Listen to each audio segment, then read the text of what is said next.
Bien, eh ben, aujourd'hui, je vous emmène avec une machine à remonter le temps.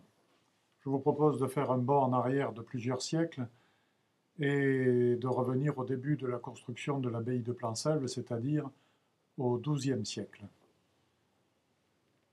Alors, à cette époque, en France, en particulier, la foi chrétienne est à son paroxysme.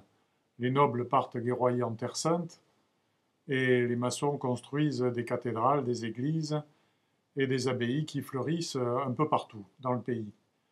Pour le seul Gers, on peut citer les abbayes de Flaran, de Boulor, de la Casse-Dieu, Saint-Antoine, Sainte-Marie de Rionnette, de Berdous et de Planselve. Alors celle qui nous intéresse évidemment, c'est l'abbaye de Planselve, l'abbaye Notre-Dame de Gimont, qui est de l'ordre de Cîteaux et qui est une fille de l'abbaye de Berdoux ou Berdouès, je ne sais pas comment on prononce, au sud de Mirande. Elle fut fondée en l'an 1142 par Géraud du Brouille, pardon, sa femme Gossens et leurs enfants, qui donnèrent 100 concades de terre dans une plaine appelée Plana Silva, sur les bords de la Gimonne, 2 km à peu près au sud de Gimont. Dans les années qui suivirent la fondation, les donations ou ventes se sont multipliées et l'abbaye a créé de nouveaux centres d'exploitation que les moines ont appelés granges, qui étaient comme des succursales de la maison mère, pour le temporel uniquement.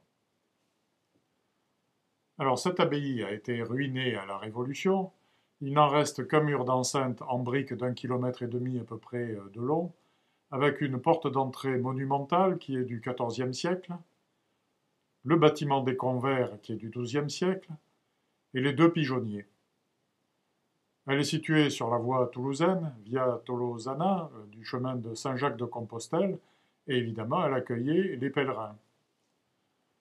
Les rares bâtiments qui ont survécu appartiennent aujourd'hui au domaine privé et ne se visitent pas. Alors, le catulaire de l'abbaye de Gimont se trouve actuellement aux archives départementales du Gers à Auch, et il reprend toutes les chartes de 1142, date de la fondation, jusqu'en 1233. Pour ce qui concerne le projet, quand on est sur le site, il faut faire preuve de beaucoup d'imagination pour voir l'abbaye telle qu'elle était, et j'ai pensé la numériser pour lui redonner l'aspect qu'elle avait avant la Révolution.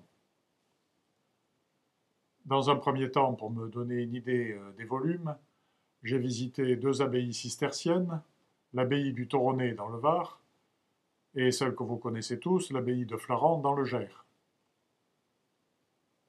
Ensuite, je me suis appuyé sur les recherches et les travaux du club archéologique de Gimont, et aussi sur la maquette de Franck Villeneuve pour les proportions et la disposition des différents bâtiments. Sur le plan architectural, on dispose de quelques documents. Voilà par exemple le plan de masse qui vous donne une bonne idée de la proportion des bâtiments par rapport à l'enclos et qui est orienté correctement, c'est-à-dire au nord, et qui fait voir aussi quelques bâtiments qu'on ne verra pas sur le plan des bâtiments, c'est-à-dire les écuries, le moulin, et puis je ne sais pas quoi d'autre. Enfin, vous voyez qu'il y a plusieurs bâtiments autour de l'abbaye. Alors en ce qui concerne le plan des bâtiments, qui est extrait lui aussi d'un relevé fait par le club archéologique, il a l'avantage, lui, d'être beaucoup plus détaillé et surtout de porter la désignation des différents bâtiments.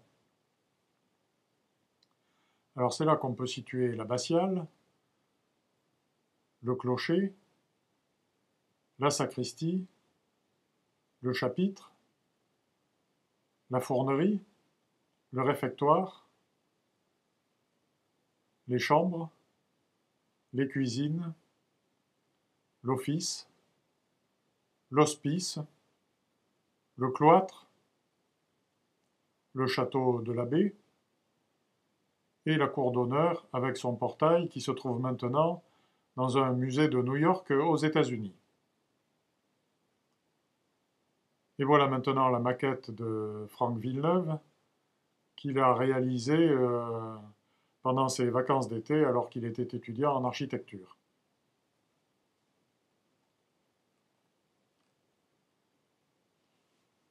Pour la réalisation, j'ai utilisé une photo satellite du site pour implanter les bâtiments in situ, en vue de les intégrer plus tard dans Google Earth. Et j'ai utilisé un logiciel de modélisation pour recréer l'abbaye. Alors voilà une vue des premières bases de l'ensemble des bâtiments. Une autre vue avec différentes structures qui se mettent en place. Et voilà le résultat final qui permet de se promener dans ce qu'a dû être l'abbaye de Planself avant sa destruction. Alors je vous laisse maintenant avec un fond sonore musical pour visiter l'abbaye de Planself en 3 dimensions, survoler les différents bâtiments que maintenant vous pouvez situer et regarder le résultat de ce qu'était l'abbaye de Planself juste avant sa destruction au moment de la Révolution française.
Eh bien, je vous remercie de m'avoir accompagné pendant cette visite et je tiens à remercier tout particulièrement Jacques Lajousse et Paul Bacon pour leurs travaux et Franck Villeneuve pour son excellente maquette qui m'a permis de partir sur des bases solides.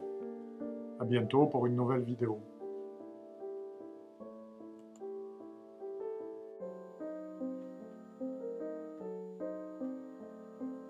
Alors avant de vous quitter complètement, je voudrais quand même vous présenter quelques livres qui m'ont aidé aussi. Alors celui-là c'est Le Moulin de Planself avec 67 pages historiques et géographiques et puis aussi le roman d'Urbain Broustet, Le Moulin de Planself.